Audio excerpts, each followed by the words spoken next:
전능하사 천지를 만드신 하나님 아버지를 내가 믿사오며 그 외아들 우리 주 예수 그리스도를 믿사오니 이는 성령으로 잉태하사 동정녀 마리아에게 나시고 본디오 빌라도에게 고난을 받으사 십자가에 못 박혀 죽으시고 장사한 지 사흘 만에 죽은 자 가운데서 다시 살아나시며 하늘에 오르사 전능하신 하나님 우편에 앉아 계시다가 저리로서 산자와 죽은 자를 심판하러 오시리라.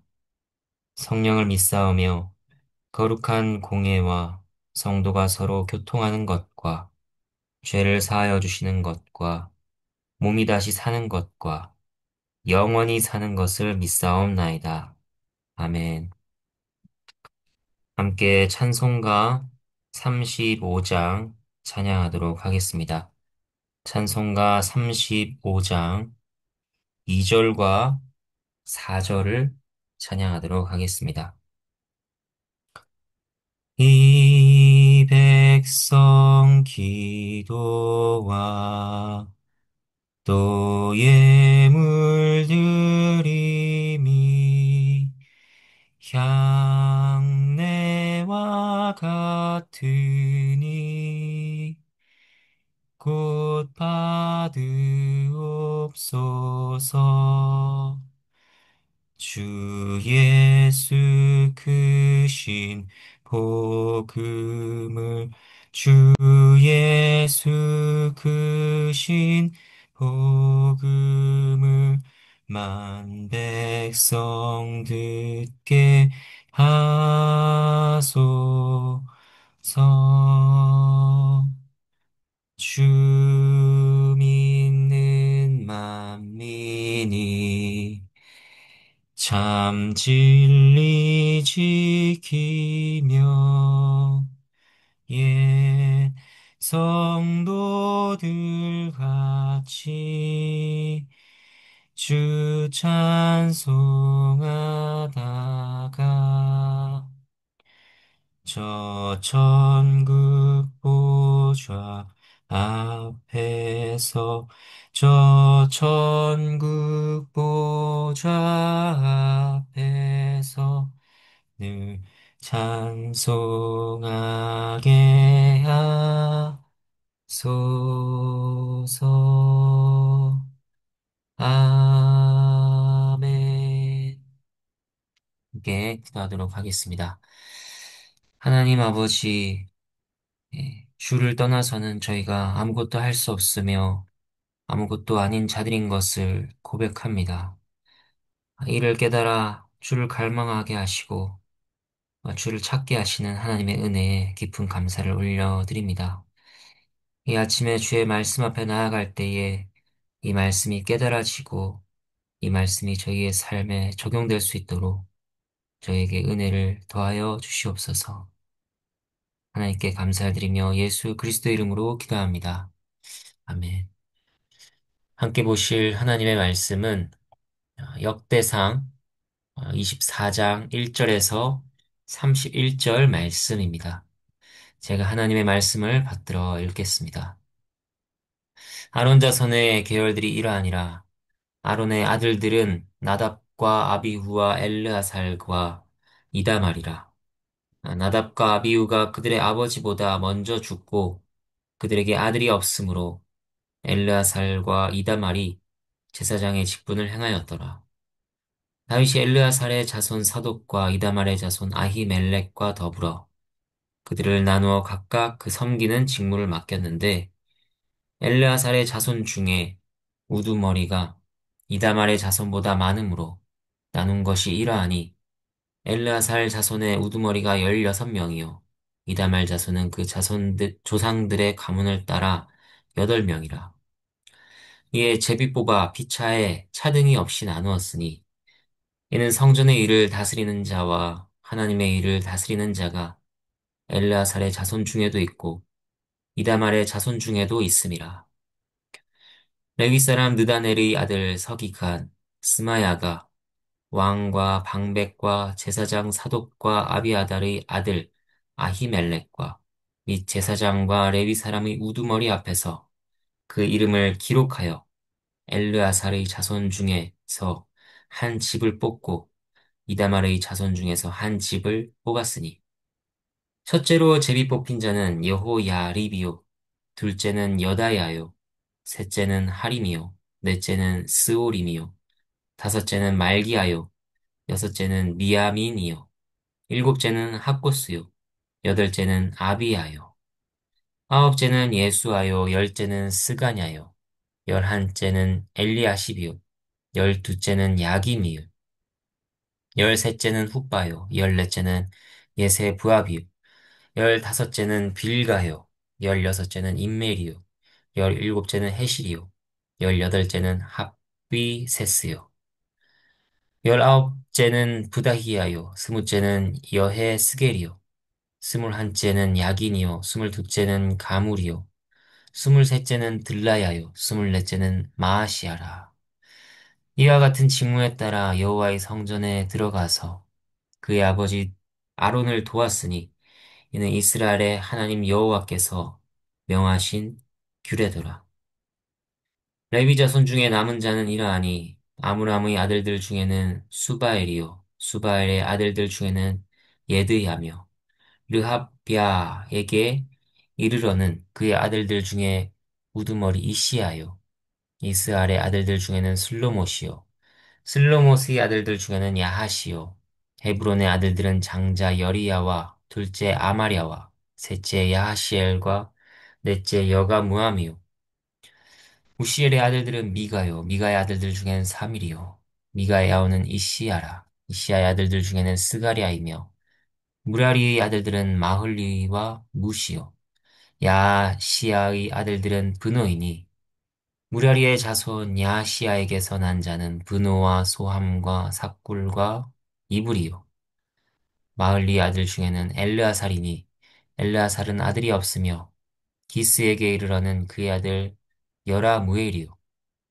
무시 아들들은 마흘리와 에델과 여리못이니 이는 다 그 조상의 가문에 따라 기록한 레위 자손이라 이 여러 사람도 다윗 왕과 사독과 아히멜렉과 제사장과 레위 우두머리 앞에서 그들의 형제 아론 자손처럼 제비 뽑혔으니 장자의 가문과 막내 동생의 가문이 다름이 없더라. 하나님의 말씀입니다. 하나님께 감사합니다. 역대상 24장은 다윗 왕이 이 제사장들과 레위인들을 조직하는 내용을 담고 있습니다. 언뜻 보면 단순한 족보와 행정 기록처럼 느껴질 수 있지만 그 안에는 하나님의 깊은 섭리와 중요한 교훈이 담겨 있습니다. 먼저 본문 1절과 2절은 아론의 계열 중 엘르아살과 이다말이 제사장의 직분을 감당하게 되었음을 보여줍니다. 이때 나답과 아비후는 아론보다 먼저 죽었고 자식이 없었기에 그 계열은 이어지지 않았습니다. 이들의 죽음은 단순한 사고가 아니라 하나님께서 명하지 않으신 다른 불을 드리는 불순종으로 인한 심판이었습니다. 본문을 읽는 이라면 누구나 자연스레 그 사건을 떠올릴 수밖에 없을 것입니다. 제사장의 조직에 앞서 가장 먼저 교훈하는 것이 바로 이것입니다. 하나님께서는 거룩하시다. 거룩하신 하나님 앞에 서는 자에게는 거룩과 순종이 요구된다는 것입니다. 하나님께 드리는 섬김이 얼마나 엄중한 일인지, 하나님의 일을 맡은 자는 어떻게 살아야 하는지 이를 깊이 교훈하며 시작하는 것입니다. 그리고 이는 비단 제사장들뿐 아니라 하나님의 모든 백성들이 받아야 할 교훈입니다. 우리가 섬기는 하나님께서는 거룩하신 분입니다. 그분은 우리의 임의대로, 우리가 좋을 대로 예배할 분이 아니십니다. 그분의 말씀을 따라 그분의 말씀대로 예배하기를 하나님께서는 우리에게 요구하십니다. 우리의 예배와 삶이 늘 그것을 추구하기를 간절히 바랍니다. 3절부터 19절까지는 아론 자손을 24반열로 나누어 제사장의 직무를 감당하게 하는 내용이 나오고 있습니다. 3절을 보면 다윗은 이 일을 혼자서 결정하지 않고 사독과 아히멜렉과 더불어 협력하여 제사장 조직을 세웁니다. 다윗은 왕으로서 주도적인 역할을 했지만 결코 독단적으로 행하지 않았습니다. 제사장 직무는 하나님의 성소를 섬기는 거룩한 일로서 사람의 뜻이나 취향이 아니라 하나님의 공의와 질서에 따라 이루어져야 했기 때문입니다. 그래서 다윗은 제사장의 대표들과 함께 신중하게 논의하고 하나님의 뜻에 따라 반열을 조직했던 것입니다. 교회도 마찬가지입니다. 교회 안에 결정이 필요한 일이 있을 때 그냥 누군가가 독단적으로 결정하고 이끄는 것만큼 어리석고 위험한 일은 없습니다. 하나님께서는 혼란의 하나님이 아니라 질서의 하나님이십니다. 하나님의 일은 반드시 말씀과 기도, 그리고 분별과 협력을 통해 이루어져야 합니다. 우리는 교회가 하나님 나라의 거룩한 질서를 따라 세워지는 공동체임을 기억해야 할 것입니다. 이어서 4절을 보면 엘르아살의 자손 중에 우두머리 제사장이 더 많았기 때문에 엘르아살 계열은 16반열을, 이다말 계열은 8반열을 맡아 섬기도록 했습니다. 단순한 균등 분배가 아니라 자손의 수와 실제적인 필요를 고려한 합리적인 분배였습니다. 이러한 방식은 공평함에 기초한 조직이었습니다. 이처럼 공평성을 따를 때 교회 안의 갈등은 줄어들 수 있습니다. 불필요한 오해와 다툼이 줄어들고 더 건강하고 질서 있게 세워질 수 있습니다. 그 예가 신약에서는 사도행전 6장에서 등장합니다.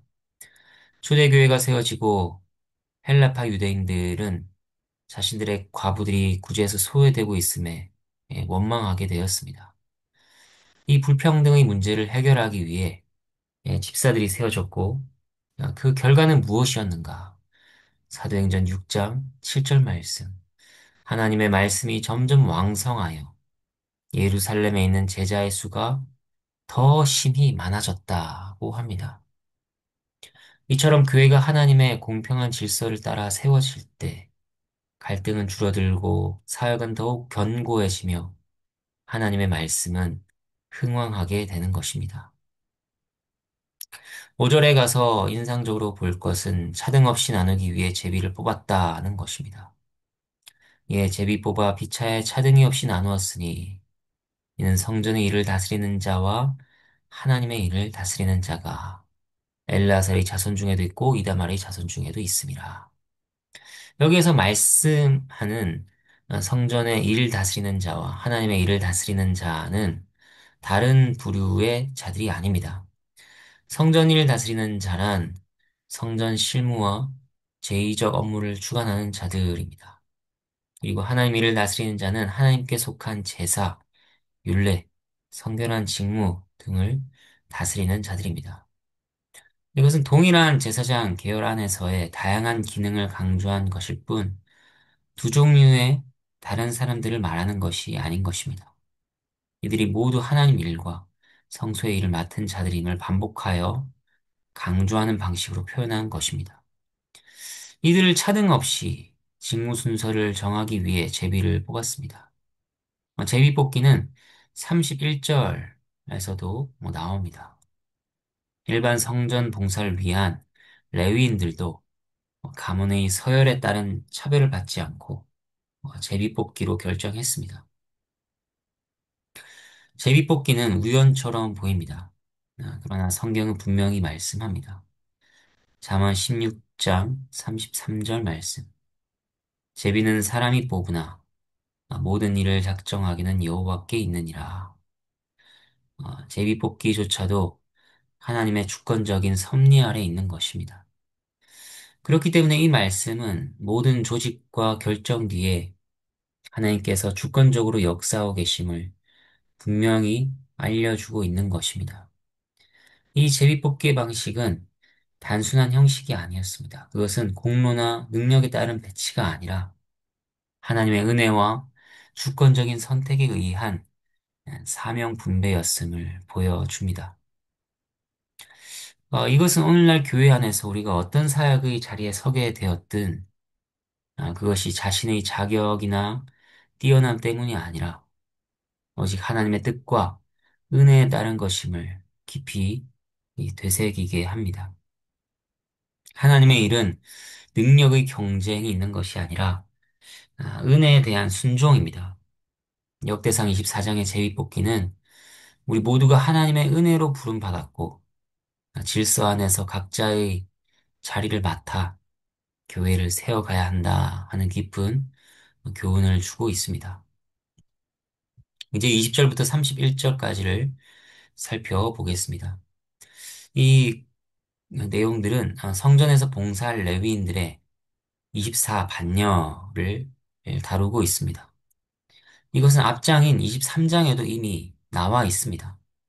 그러나 두 본문 사이에는 약간의 차이가 있습니다. 24장에서는 약 10명가량의 이름이 추가되고 그들의 아들 때까지 언급하며 명단이 확장됩니다. 이러한 명단 확장에는 중요한 의미가 있습니다. 추가된 이름과 아들 때까지 언급은 다윗 시대에 확립된 레위인의 24반열 체제가 한 세대 이상 안정적으로 유지되었음을 시사합니다. 이는 성전 봉사가 단순히 이례적인 조직이 아니라 대대로 이어지는 확고한 체계였음을 보여줍니다. 그리고 레위 지파의 구체적인 가계도를 기록하고 그 봉사를 명확히 한 것은 당시 이스라엘 사회에서 성전 봉사가 얼마나 중요하게 여겨졌는지를 반영하는 것입니다. 각 가문이 맡은 역할과 책임이 분명했습니다. 이것이 질서 있고 체계적인 성전 운영의 기반이 되었습니다. 또 중요한 것은 레위 지파의 봉사란 하나님께서 이스라엘 백성 가운데 거하시며 그들을 인도하시겠다는 언약의 중요한 부분이었다는 것입니다. 이처럼 구체적인 반열 기록은 하나님의 언약이 후대에도 신실하게 성취되고 있음을 보여주는 증거라고도 할 수 있는 것입니다. 그러니까 24장에 확장된 레위 명단은 단순한 이름 나열을 넘어서 다윗 시대에 시작된 성전 봉사 체계의 지속성과 중요성을 강조하며 하나님의 언약이 충실히 이행되었음을 증언하는 역사적 기록이라 할 수 있습니다. 이제 말씀을 정리하겠습니다. 제사장을 24반열로 조직한 일은 모세 시대에는 존재하지 않았습니다. 다윗 시대 처음으로 정립된 제도였습니다. 이것은 다윗 왕이 하나님의 성전을 위한 준비 과정에서 새롭게 마련한 조직 구조였습니다. 예루살렘 성전을 중심으로 한 공식적인 예배 제도가 자리 잡으면서 제사장들의 수는 크게 늘어났습니다.